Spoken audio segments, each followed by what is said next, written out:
Hello students. आज हम biology के कुछ इम्पॉर्टेंट पॉइंट्स की चर्चा करेंगे जो आने वाले बोर्ड एग्ज़ाम के लिए हेल्पफुल हो सकते हैं। हरगोविंद खुराना जाने जाते हैं। हरगोविंद खुराना आरएनए संरचना की खोज के लिए जाने जाते हैं। आरएनए संरचना की खोज के लिए हरगोविंद खुराना जाने जाते हैं। अच्छा, हरगोविंद खुराना ने जेनेटिक कोड की डिक्शनरी भी बनाई थी। और आरएनए में जो पेंटोज शर्करा पाई जाती है वो राइबोज शर्करा पाई जाती है। संदेश वाहक आरएनए का निर्माण कहाँ होता है? संदेश वाहक आरएनए मतलब एमआरएनए का निर्माण कहाँ पर होता है? तो एमआरएनए का निर्माण केंद्रक में या न्यूक्लियस में होता है। डीएनए प्रतिकृतिकरण प्रायः आगे बढ़ता है। तो डीएनए प्रतिकृतिकरण का मतलब डीएनए रेप्लिकेशन ये 5-3 दिशा में आगे बढ़ता है। ओकाजाकी खंड क्या है? तो ये ओकाजाकी खंड पश्चगामी रज्जुक का डीएनए खंड होता है। पश्चगामी रज्जुक का जो निर्माण होता है वो छोटे छोटे डीएनए खंडों के जुड़ने से होता है। और इन डीएनए खंडों के बारे पर ओकाजाकी वैज्ञानिक ने बताया था। इन्हें ही हम ओकाजाकी सेगमेंट या खंड कहते हैं।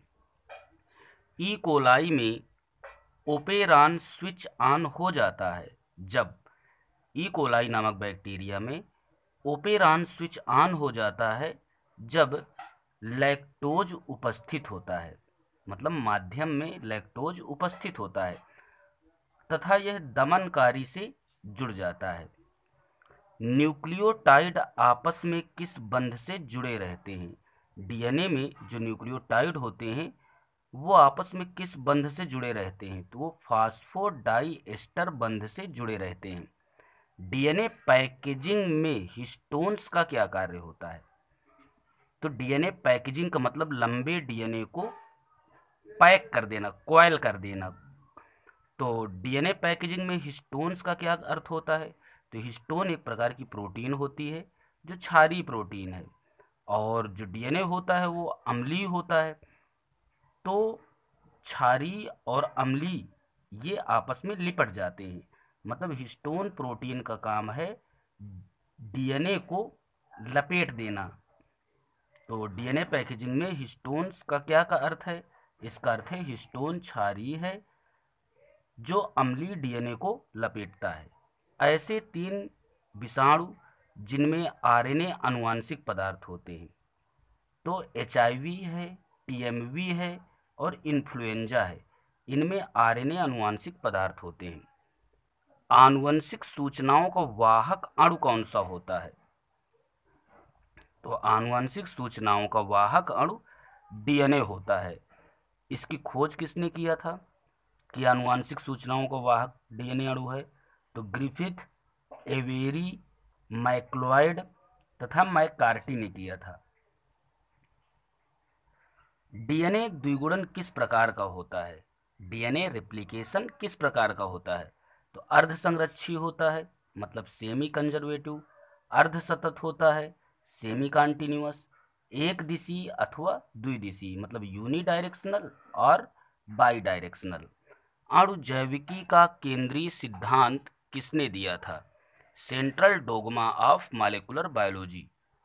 अणु जैविकी का केंद्रीय सिद्धांत ये वैज्ञानिक क्रिक ने दिया था। और ये क्या होता है? तो डीएनए से सूचनाओं का एमआरएनए में जाना और एमआरएनए से प्रोटीन का निर्माण करना, ये अणुजैविकी का केंद्रीय सिद्धांत होता है। अनुलेखन या जिसे ट्रांसक्रिप्शन कहते हैं, तो ये क्या होता है? डीएनए से एमआरएनए का निर्माण, ये अनुलेखन कहलाता है। अनुवादन क्या होता है? ट्रांसलेशन। एमआरएनए से प्रोटीन का निर्माण, ये अनुवादन कहलाता है। रिवर्स ट्रांसक्रिप्शन क्या होता है? रिवर्स ट्रांसक्रिप्शन में रिवर्स ट्रांसक्रिप्टेज एंजाइम भाग लेता है और यह उल्टी प्रक्रिया होती है, मतलब एमआरएनए से डीएनए का निर्माण। कोडोन क्या है? तो 3 क्षारकों का अनुक्रम जो एक अमीनो अम्ल को पहचानता हो। 3 क्षारकों का 4 क्षारक होते हैं, उनमें से 3 क्षारकों का कोई अनुक्रम जो एक अमीनो एसिड को पहचानता है उसे हम कोडोन या जेनेटिक कोड कहते हैं। जेड डीएनए क्या है? उच्च लवणता की स्थिति में बी डीएनए से ये निर्मित होता है। मतलब बी डीएनए का ही मॉडिफाइड फॉर्म है जेड डीएनए, लेकिन उच्च लवणता की स्थिति में यह बी डीएनए कन्वर्ट हो जाता है जेड डीएनए में।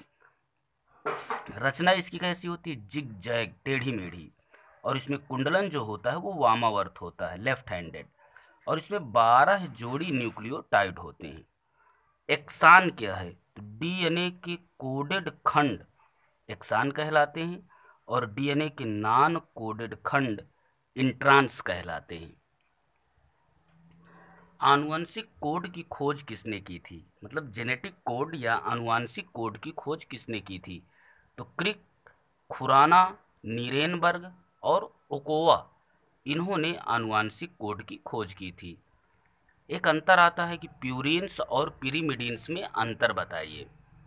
तो प्यूरिन्स में 9 परमाणु होते हैं जबकि पिरिमिडिन्स में 6 परमाणु होते हैं। प्यूरिन्स में 2 वलय होते हैं, इसकी रचना में 2 वलय होते हैं। पिरिमिडिन्स की रचना में 1 वलय होता है। प्यूरिन्स में 2 प्रकार के नाइट्रोजन क्षार पाए जाते हैं, एडेनिन व थायमिन। एडेनिन व ग्वानिन यहाँ पर होगा, एडेनिन व ग्वानिन। पिरिमिडिन में 3 प्रकार के क्षार पाए जाते हैं, थायमिन, साइटोसिन और यूरेसिल।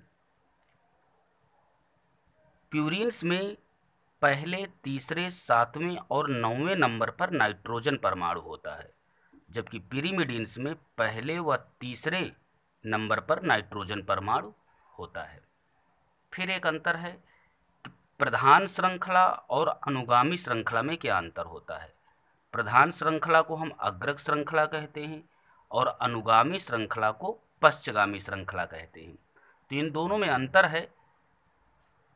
प्रधान श्रृंखला में संश्लेषण जो होता है वो पूर्ण श्रृंखला के रूप में होता है, लेकिन अनुगामी श्रृंखला पर जो श्रृंखला का निर्माण होगा वो ओकाजाकी खंडों के जुड़ने से होता है। प्रधान श्रृंखला में केवल एक आरएनए प्राइमर होता है, जबकि अनुगामी श्रृंखला में कई आरएनए प्राइमर हो सकते हैं। मतलब जितने ओकाजाकी खंड होंगे प्रत्येक ओकाजाकी खंड के लिए आरएनए प्राइमर होगा। प्रधान श्रृंखला में डीएनए लाइगेज की आवश्यकता नहीं होती है, लेकिन अनुगामी श्रृंखला में डीएनए लाइगेज एंजाइम की आवश्यकता होती है।